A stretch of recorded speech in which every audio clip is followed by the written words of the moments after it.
back to First Take. Huge gains for two MVP candidates in the NBA last night. And look at the Hawks and doing what they're doing. 13 straight home wins for the Atlanta Hawks after taking down the Jason Tatum-less Celtics last night. Their second meeting in 4 days, but this time with a different result. Despite the loss, the Celtics remain the 2 seed in the Eastern Conference and are 4 games behind the Pistons for the top seed. Meanwhile, the Hot Hawks, 16-2 since February 22nd, the best record in the East during that span. They've played their way out of the play-in, currently 1.5 games ahead of the 76ers for the 6th seed. And so what's been the more surprising feat so far in this NBA season? Is it the Celtics holding that 2 seed in the East or the unexpected turnaround for the Atlanta Hawks this season? What do you think, Stephen A? I'm going to go with the Hawks with this. I've always been a believer in Jaylen Brown. I believe that he was going to ascend. That's what we're talking about with the Atlanta Hawks. And the last point I'll make is this. I ain't going to bet against my Knicks. But I'll tell you this, right here on national television, I've never rooted for the Toronto Raptors harder in my life because I'd rather the Knicks face Toronto than face the Atlanta Hawks in the first round. That's right, I'm saying it. Well, number one, let me refresh your memory a little bit, right? You remember the Hawks even after Dominique retired because Trae Young actually put y'all out of the playoffs about 3 or 4 years ago. I remember. You remember I remember that. Took us out and took them to the conference finals. I remember that. I remember that. You ain't had to bring that up. Okay, so I wanted to refresh your memory. I wanted to refresh your memory. But let me say this. I got to give a lot of credit to Quinn Snyder and the Atlanta Hawks. Jalen Johnson is a rising young superstar. He will be an All-NBA player. He will make an All-NBA team this year. I believe Nickeil Alexander-Walker is up for most improved. But CJ McCollum is a stud. But man, it's nothing more surprising than the Boston Celtics. Yes, I thought that they were going to be in the thick of things, meaning play-in or the 6th seed of the Eastern Conference. Forget being at the number 2 spot. Right now, they're the favorites to come out of the Eastern Conference. Peyton Pritchard has risen his level of play to the point where he's in the conversation for most improved. Jaylen Brown is looking like, and arguably, one of the best, if not the best, two-way players in the game. And you know what's even more surprising about the Celtics? Is Jason Tatum, right? The return from the Achilles injury, right? And then playing at the level that he's playing at. He just had 32 the other night. And when you look at the makeup of this team, Joe Mazzulla up for Coach of the Year. Nobody had this team doing anything this season. And the fact that they're the favorites at this point of the season with only less than 7 or 6 games left, man, they're the biggest surprise to me. There's a way to agree with both of you here. However, the Hawks did beat the Celtics yesterday, and they had just seen them 2 days prior. I know I know Jason Tatum play. I'm just pointing it out here. And the Hawks led by 21 in the 4th. Like, that's not something we're accustomed to see Celtics let happen. Thanks, Park. We'll see you a little bit later on. Coming up here on First Take, Again, this part of the year, this is turning into one heck of a final stretch. They beat the Celtics, 112-102. Now, no Tatum for the Celtics, but that's all right. Jalen Johnson finishes with 20, 12, and 5. Dyson Daniels with 18. Jaylen Brown did have 29 points. He was 9 of 29 from the field.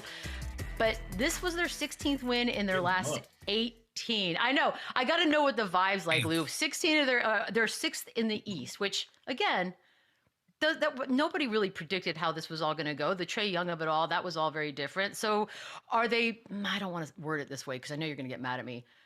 Was this a case of addition by subtraction? How about that? That's a nice way to say they're a little bit better now. I'm not going to say they're better without Trae Young. I'm going to say they're different. Their identity is different, and it's working for them.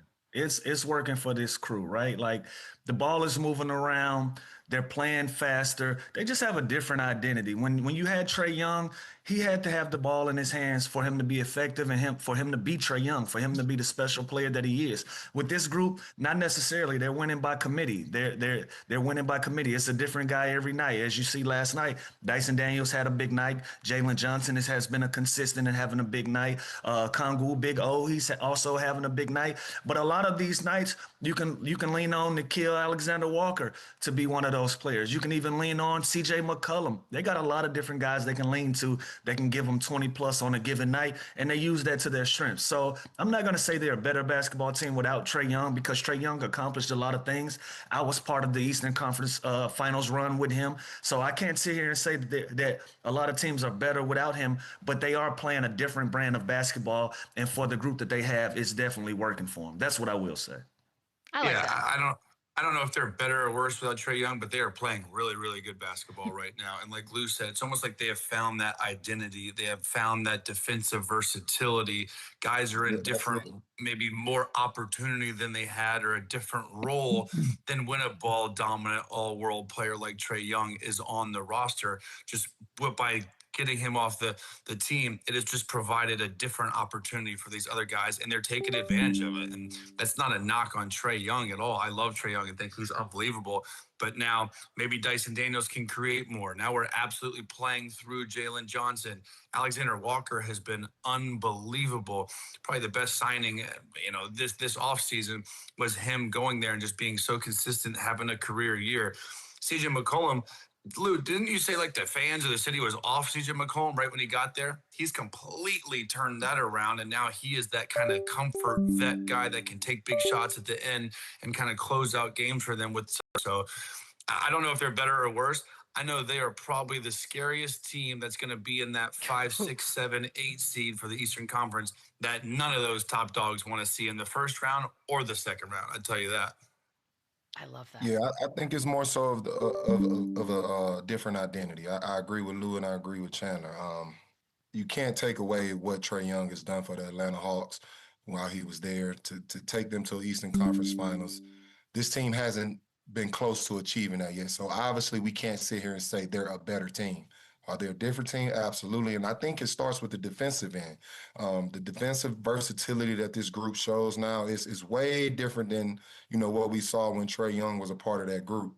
So I think that part alone changed the whole identity of this team. And credit to the Atlanta Hawks for figuring that out, finding this new identity, finding this new path to kind of, start on as far as what they want this team to look like. And then you add veteran guards like C.J. McCollum. You're able to get a very veteran savvy guard in Nickeil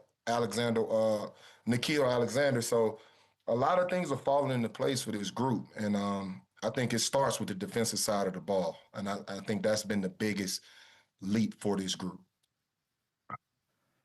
This is going to be interesting. I wonder I'd love to know what Trae Young thinks from afar on this one. 6 games left for Atlanta.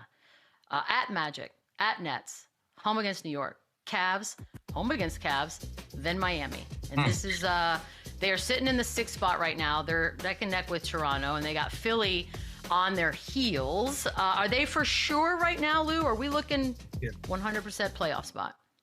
Yeah, like I said yesterday about OKC, I'm going to make the same case for Atlanta. When you got a team that's 18 out of their last 20 and wins, it really don't matter who's on the schedule. I'm the better team. I feel like I'm the better team going into it. I'm not looking at any of these teams like, man, I got to really go out and win this game. I'm just going to continue to play the way I've been playing, do the things that's gotten me to this position, and I should have an opportunity to win a basketball game.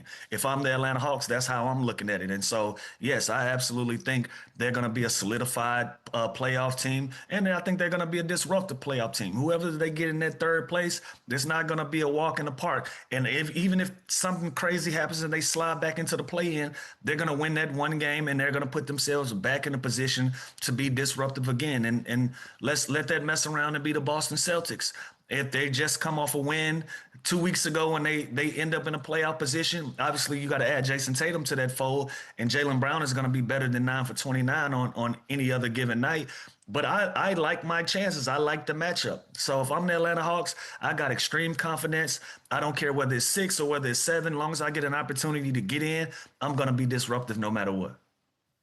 Yeah, the way they're playing right now, I don't care the remaining schedule. And if I'm them, I don't care who we draw first round. Like if I'm Coach Snyder, like Lou just said, I am preaching. If we are do what we have been doing, it does not matter who we play. We control our own destiny, and we can beat anybody in this league.